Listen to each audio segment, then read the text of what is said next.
Hello and welcome to 52 Miniatures. My name is Alex. In this video, I'll be scratch building a bunker for my scenic wargaming table. I also want to tell you a bit more about my new favorite game, A War Transformed, together with the creator of the game, Frederick Silburn-Slater.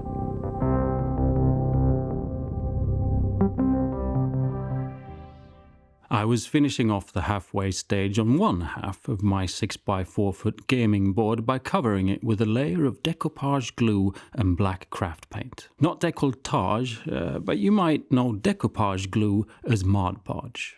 Sort of like a varnish to protect the XPS foam, but also to seal the bark and other natural materials I've used along the way so that they don't flake off small chunks in the future. The black paint is to make sure I see what I'm doing. While brushing away, I was contemplating the work to come on the other half, as well as thinking of the setting I'm building this table for. Inspired by the wargame A War Transformed, this table is like a mix of World War I warfare and fantasy. But I also want to be able to play other games on it. Putting too much of a World War I stamp on everything would be somewhat limiting the usefulness of the board. Yet A War Transformed is very open to interpretation in regards to environment and setting. Any limitations inflicted upon this board are more likely based on my own mental images in regard to the specific time period and not what's actually coming out of the rulebook. And why does any of this matter, and what does it have to do with a scratch-built bunker?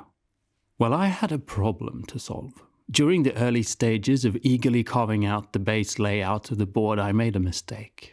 On the sketched out plan, created together with Carl, my friend, former neighbor, and avid wargamer, 2 hills were placed to create line-of-sight blocking, limiting boring shoot-fests. Only while building, I swapped out these hills for bunkers.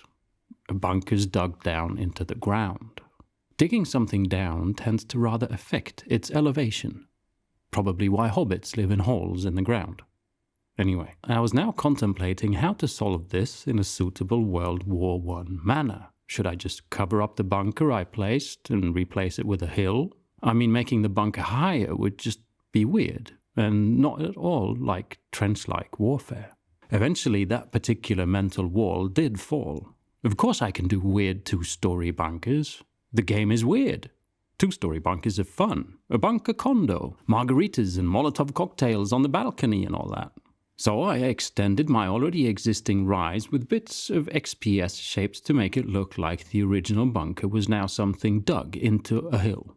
For gameplay purposes, I still want the original bunker to be accessible, and so whatever goes on top would need to be removable. Magnets. The coolest thing in tabletop wargaming. If I could magnetize the top story somehow so that the second story luxury condo bunker would be a detachable unit, my world would be most probably complete. Future dead me would be happy because magnets had been used. Tombstone inscription: I used magnets. So I got these massive magnets. Instead of trying to hide them, I could use them as part of the design. Like concrete pillars as a support structure for this Frankenstein's monster of a bunker. Leveling the magnets to the same height as the original bunker roof was rather tricky, using sheets of plastic card and pieces of ice cream sticks to elevate the magnets relatively equally. Using white glue or carpenter's glue to ensure strength, but paying the price in drying time, the magnets were glued in place. Then I covered them in a light curing resin putty. I'll talk more of this putty later on as it will make a magnificent return, but it was sent to me as a tester from Frozen. It's something like a UV resin, but in more of a putty form, sort of intended to fill holes and such in resin prints and miniatures. I used it to both secure the magnets to the platform underneath, as well as give them a texture. This stuff seems to be able to stick to anything, even a polished magnet. After being cured under UV light, I sanded down the resin, wearing a respirator, mind you, sporting a vacuum cleaner for the dust, and I'm left with a rather concrete-looking surface on the magnets. I cut out the base shape of my second story from a thick sheet of plastic card, placed it where I wanted it, and glued on small magnets corresponding with the large magnets underneath set in the board itself. My original plan for this video was to alternate my bunker build with stories and facts from A War Transformed. to give you a better idea of what is inspiring me, but also to introduce the game more properly. But then lightning struck. The bulb appeared over my head. The bearded, naked philosopher jumped out of the bath shouting, "Why not let someone else describe it for you? Someone who knows it a lot better than I do." And so, while the superglue dries, let's talk to Freddy Silburn-Slater, creator of A War Transformed.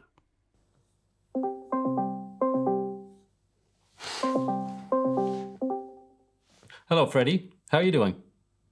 Hi, Alex. I'm well, thank you. Thanks for having me on. Yeah, well, thank you for being here. I've got your book. Ah, excellent. Yeah. So someone's bought it. And I thought maybe you'd like to tell me a bit about the game that you made. Yeah, absolutely. Yeah. So I'm Freddy Silburn-Slater. I'm the author of A War Transformed, which is a new game which has just come out from Osprey. A War Transformed is a folk horror World War I war game. It takes place in a world that's diverged from our own and has, at that point of divergence, magic has returned, the geography of the world has transformed completely, and the face of war has changed as a result.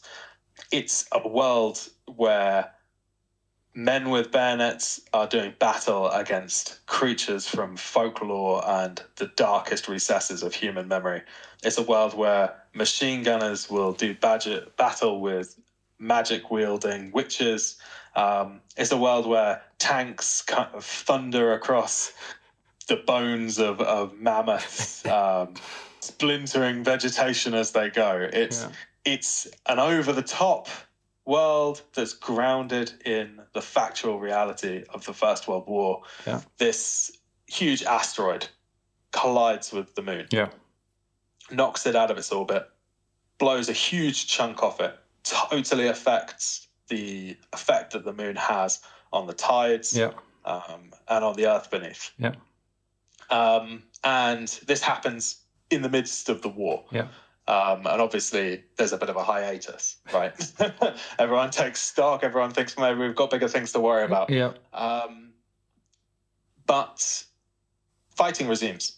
And the fighting, when it comes back, is all the more vicious because of the return of magic. The magic, as you describe it, that has returned is a very folklore-style magic. It's not so much thunderbolts and lightning. It's as you say, it's kind of, may your crops wither and die, that kind of thing. It's not like I cast a fireball. It's more like, I curse you to I hope your cow never gives you milk or something.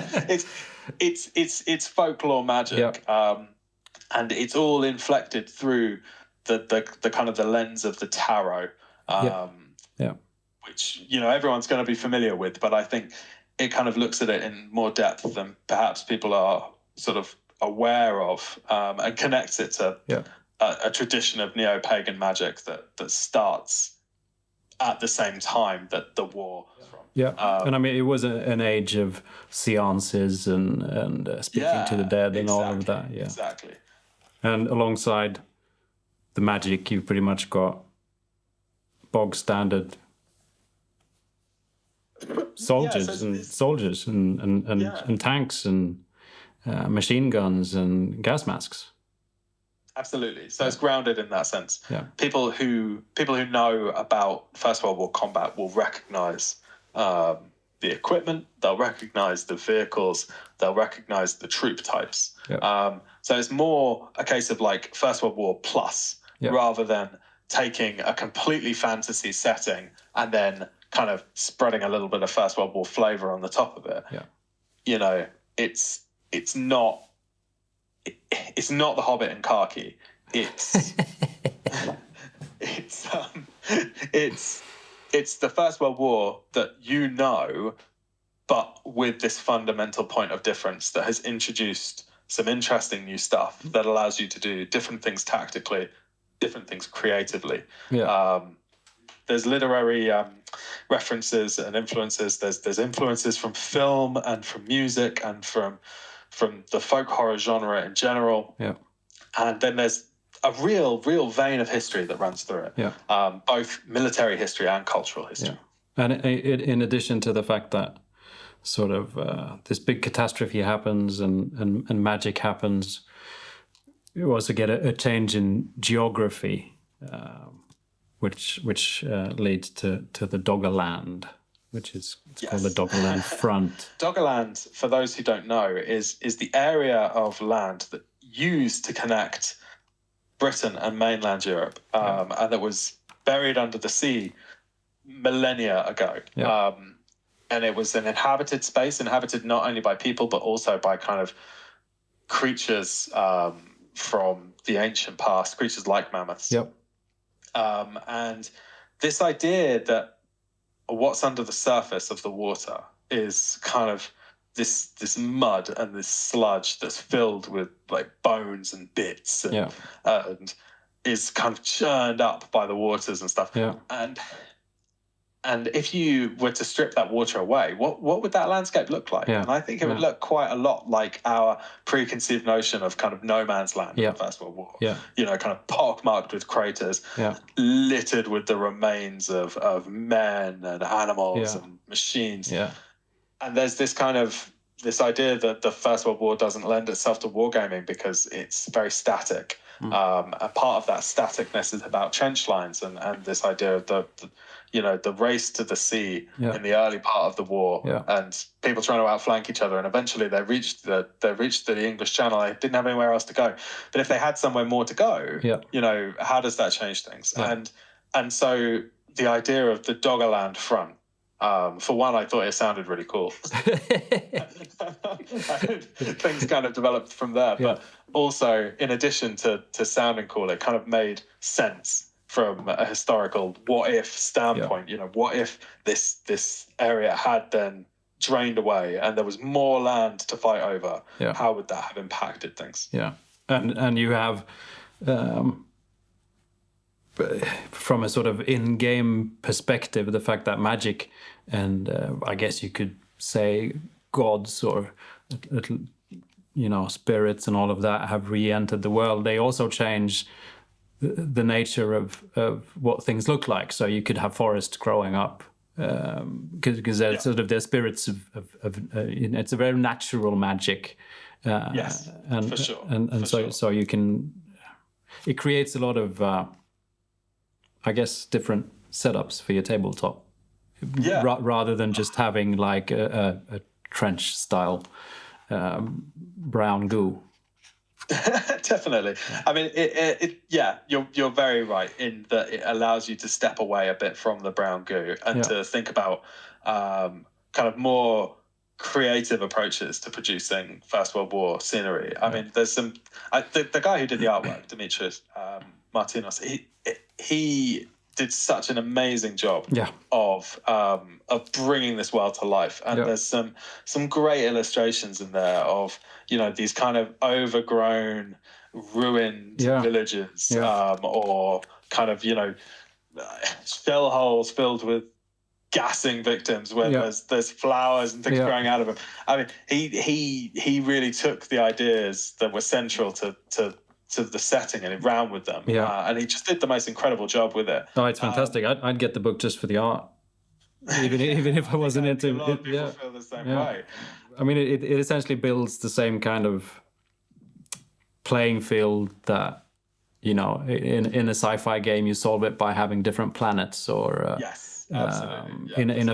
In a fantasy game you solve it by just drawing a map where there's mountains and then there's the forest and then there's the plains it's like a large skirmish or a small army game ish.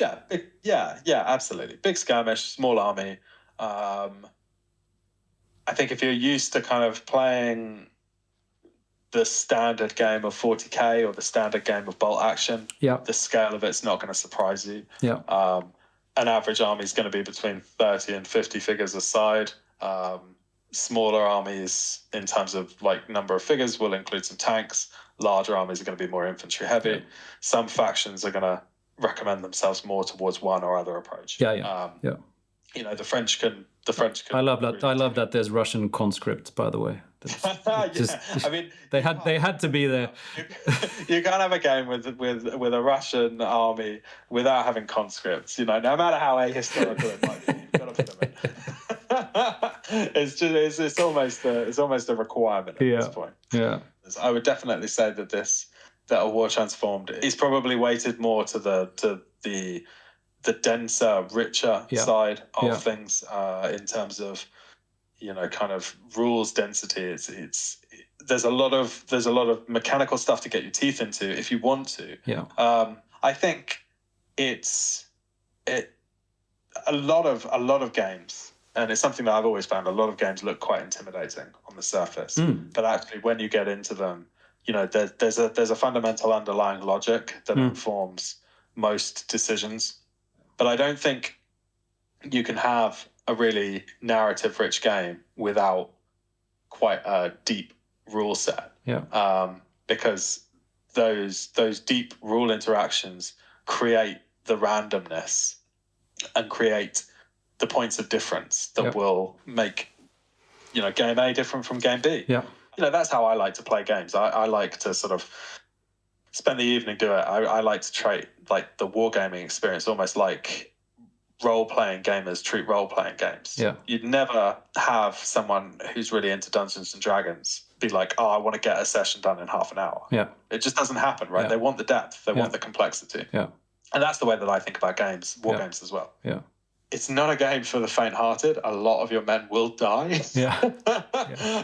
The casualty rates in the game of War Transformed are high, but that's a deliberate decision because it's reflective of, again, our kind of popular vision of what the First World War looked like. Yeah. And, you've got these effective units of men with modern equipment and tanks and things. Yeah. They're going up against creatures of magic and creatures of folklore, and neither one has a decided advantage over the other. Yeah. It's not like you can just say, okay, well, that guy's got his murder ant over there and I'm just going to send my tank at it and I'm just going to run him over and whatever. Who cares? You're just as likely to come out with a steaming pile of wreckage as you are to kind of end up with a little pile of splintered tree man. Yeah. So there was a desire to make sure that anything could kill anything. Yeah. That men with bolt action rifles or bayonets or early submachine guns could still, under the right circumstances, carry the day against whatever weird thing my imagination could come up with. Yeah. Like there's I guess you'd call them classical factions, which is basically countries. The usual suspects. Yeah, there's France, Germany, British, Russia.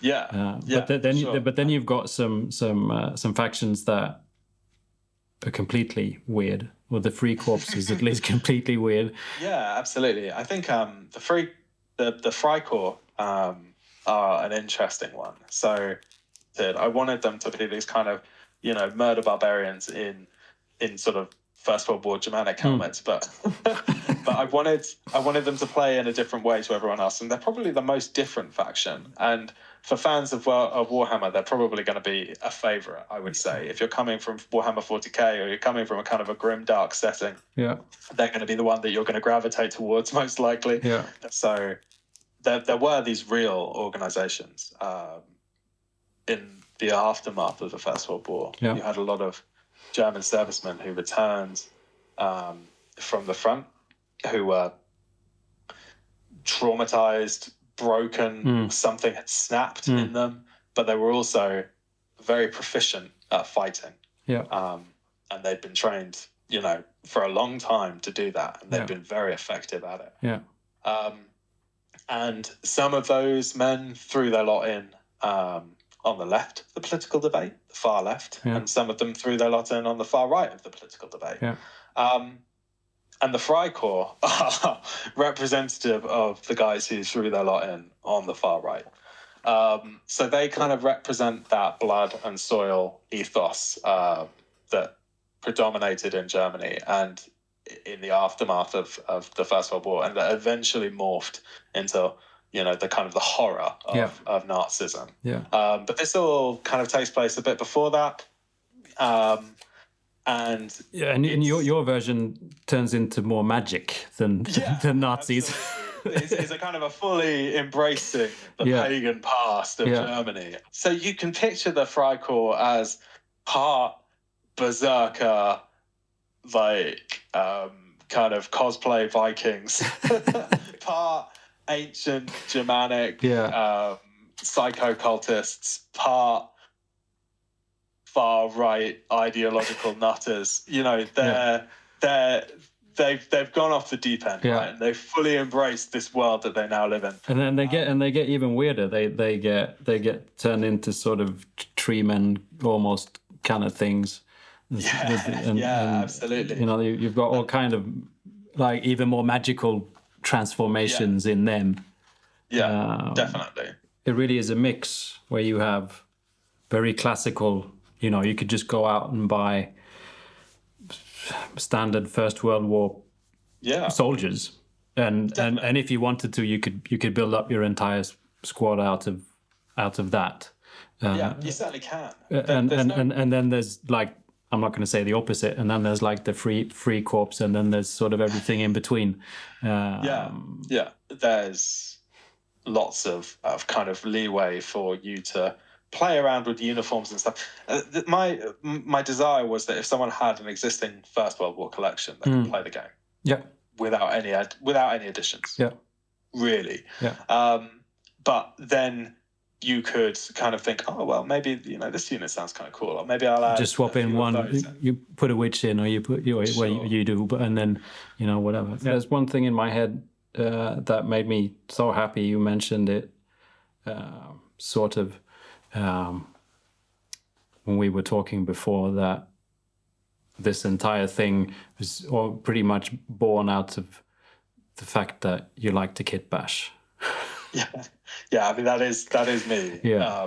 There's a real joy in kind of in looking at bits and working out how they fit together.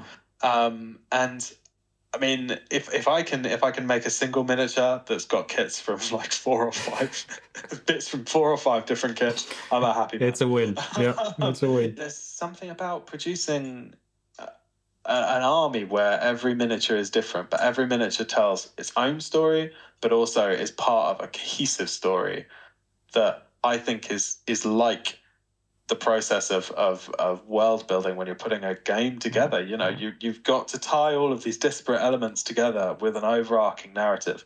But every single thing, every single element of that also has to be interesting in its own right. And so I think the process of kit bashing an army is quite similar in some ways to sitting down and writing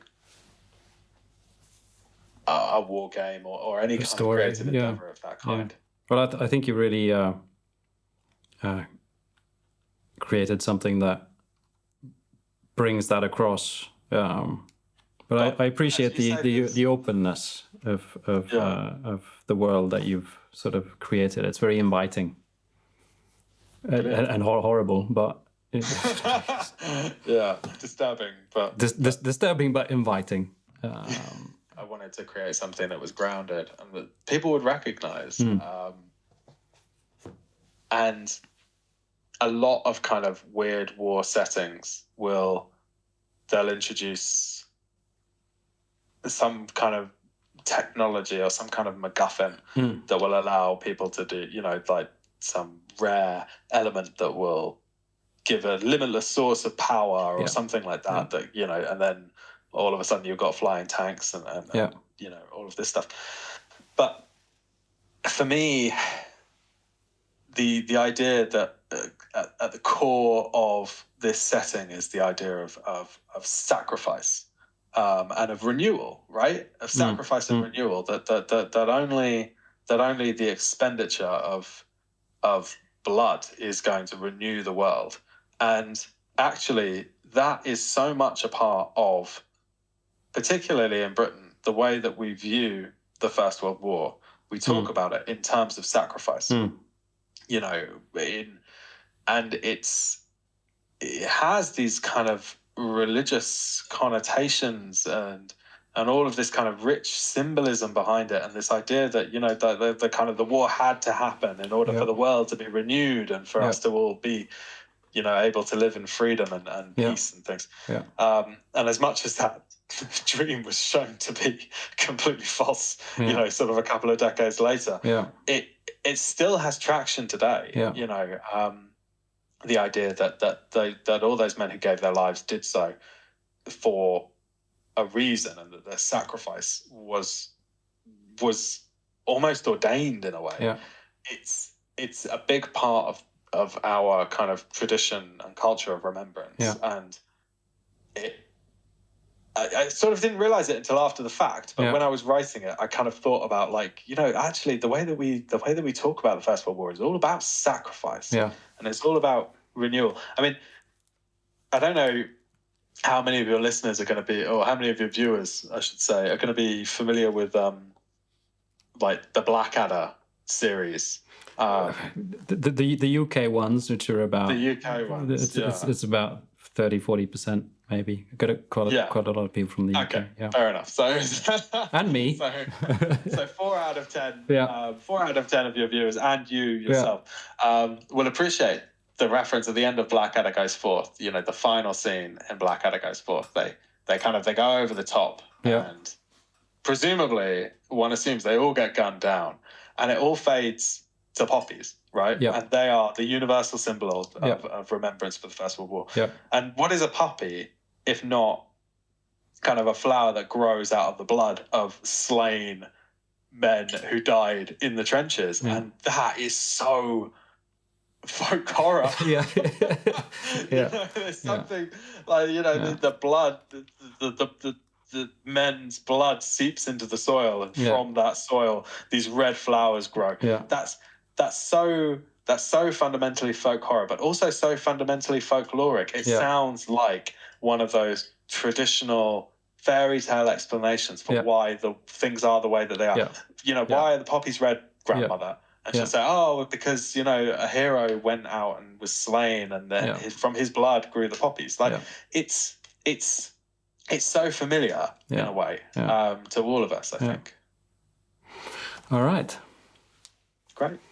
Fantastic. Thank you for doing this. Yeah, no problem at all. I've really enjoyed it, actually. It's been my absolute pleasure. And I really look forward to seeing everything with the boards. It looks amazing so far. Can't wait to see it finished. Awesome. Really looking forward to it. Thanks, man. All right. Bye. Thank you greatly, Freddy, for talking about A War Transformed. This was the very short version of a 2-hour-long conversation. If you're interested in hearing the full-length version, please let me know in the comment section, and make sure to consider giving this video a like while you're down there. It was now time to build the main bunker structure. I used the plastic card base as a template and cut out a solid chunk of XPS that is the full height of my bunker. I cut this with the help of my dad's vintage wire cutter. This makes things easier, but it could be done with a sharp snap blade knife as well. I then divided that chunk into suitable building bits. I had to essentially hollow this thing out, so I sliced it into roof, middle, and lower sections. The middle and lower sections I could then reduce to 1 centimeter thick wall sections, but the roof was kept solid. For the roof, I used a foam melting tool that I borrowed from my friend Carl. These can be found cheap on the internet. Handheld foam cutters with different attachments. And I used it to hollow out the underside of the roof section. With a miniature in place, just to check that things were looking good, I built up the wall structure, sort of going for whatever looked cool, yet going for a sort of very recognizable, more World War II German bunker style. I think the design is probably more important than perfect build precision. Going for this very recognizable structural shape, reminding me of the shores of Normandy, will inform everyone that this is in fact a bunker, and not just a box made out of XPS foam. And sometimes the most recognizable symbolic shape is more useful than trying to do something original or correct. If I was building bunkers for Warhammer 40k, I'd still shape them like this. So I carved the roof into this very stereotypical bunker shape, as well as carefully cut in the very important indentation all around the bunker opening or window. It was then just a matter of attaching the roof to the rest of the structure by means of some toothpick reinforcements and white glue. After that had set, I could also glue the entire structure to the detachable roof of the original bunker, so that in the end everything would come off in the one piece. Now this entire build was done without proper measurements. I was going by eye, sort of just making things up as I went along. This is creative freedom at its best. Unfortunately, things were not as straight as they should be in a perfect world. Maybe if you do this, using a ruler and taking some measurements wouldn't be a bad thing. Anyway, so it's a bit crooked. I also realized that the back of the whole thing was looking awful. I'd constantly been designing everything from the front, leaving an open back to be able to move miniatures around, not really considering the fact that having a bunker with an open back makes no sense at all and just looks rather ugly.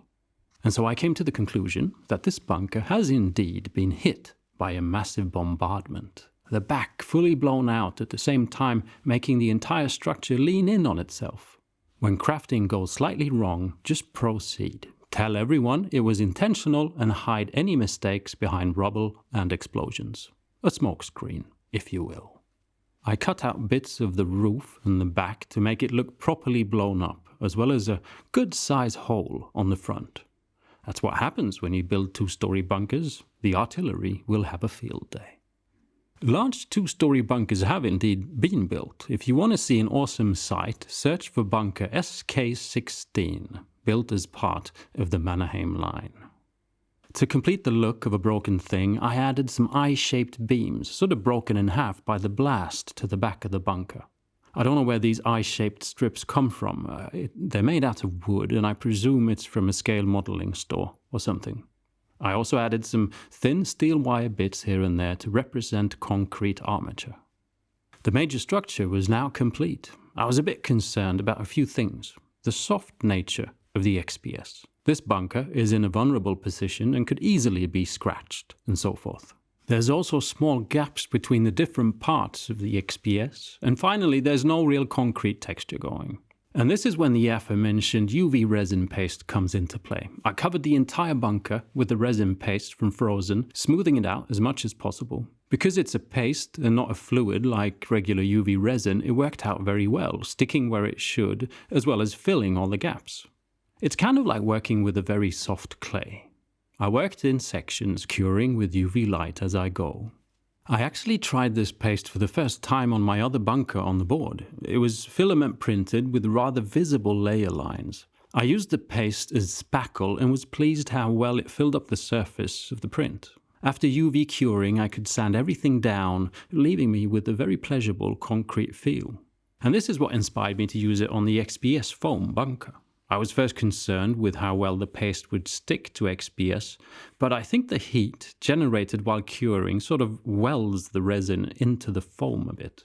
And in retrospect, the whole thing now feels like it has a hard plastic surface. I of course also sanded down the XPS bunker, giving it a nice smooth, yet in some places concrete texture surface. That not only looks great, it also matches my other bunker and the filament printed bunker underneath.